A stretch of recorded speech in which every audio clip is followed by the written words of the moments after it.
Welcome to our channel Sai Amritavani. ఓం సాయిరామ్. ఈరోజు బాబా గారు మనకి అందిస్తున్న సందేశం గురించి తెలియజేస్తున్నాను. ప్రతిరోజు ఆ భగవంతుడు నీకు ఏది ఇచ్చినా కూడా అది నీ మంచి కోసమేనని భావించు తల్లి. కష్టం వచ్చినా అది నీలోని ఆత్మస్థైర్యాన్ని పెంచడానికి నేను ఇచ్చే శిక్షణగా మాత్రమే నీవు స్వీకరించు. నేను నీ వెంటే ఉన్నాను. నీ ప్రతి అడుగులోనూ తోడు ఉండి నిన్ను రక్షిస్తున్నాను. నీ ప్రయత్నం బలమైనది. నేను నీ కోసం విజయ మార్గాన్ని తప్పకుండా చూపిస్తాను. నమ్మకంతో సహనంతో ఉండు. దైవం చెప్పే మాటలు వినే శక్తి సామర్థ్యాలు మనకు లేనప్పుడు పవిత్ర హృదయాలైన వ్యక్తులు దైవానికి మనకు సంధానకర్తలుగా వ్యవహరిస్తారు. నేటి మన సాంకేతిక పరిభాషలో చెప్పాలంటే ఒక వ్యక్తి టెలిఫోన్ చేశాడు. టెలిఫోన్ ఆపరేటర్ ఆ వార్త అందవలసిన వ్యక్తికి అనుసంధానం చేస్తుంది.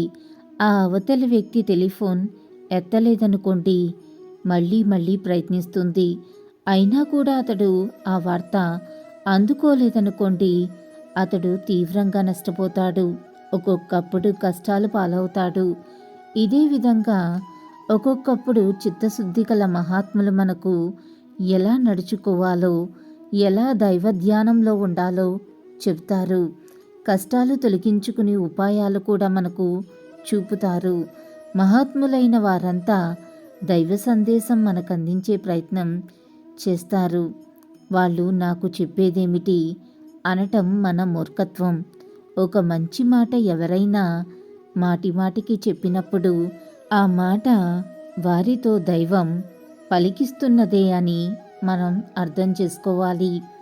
అది మాట కాదు, చీకటి నుండి మనల్ని వెలికి తెచ్చే వెలుగుబాట. కరుణా సముద్రుడైన దైవం కూడా ఎన్నో మార్లు ఎన్నో అవతారాలు ధరించి మానవులను మంచిదారిలో పెట్టే ప్రయత్నం చేశాడు. అటువంటి ప్రయత్నాలలో సాయిబాబాగా అవతరించి మనల్ని మంచిదారికి మళ్లించటం ఒకటి. కాబట్టి మనం ఆ దైవ సందేశాన్ని తప్పక అందరికీ అందించాలి.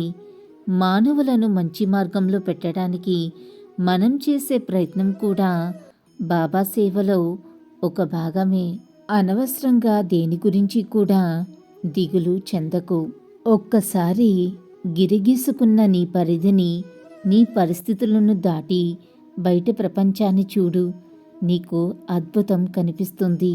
నీవు చేసే ప్రతి ప్రయత్నము సఫలీకృతం అవుతుంది తల్లి. నేను చెప్పిన మాట నీవు శ్రద్ధగా విను.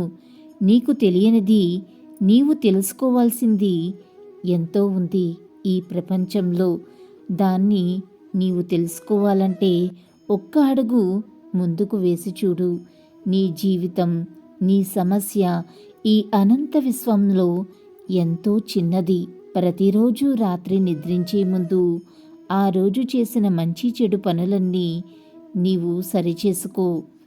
ఏది మంచి చేశానా, ఎవరికి చెడు చేశానా అనే విచక్షణ జ్ఞానాన్ని అలవాటు చేసుకో. మంచి పని అయితే మరింతగా చేయటానికి ప్రయత్నించు.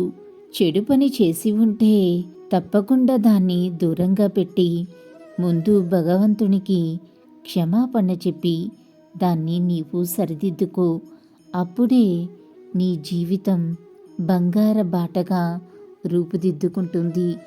నీవు నలుగురికి ఆదర్శవంతురాలుగా నిలిచి ఉంటావు.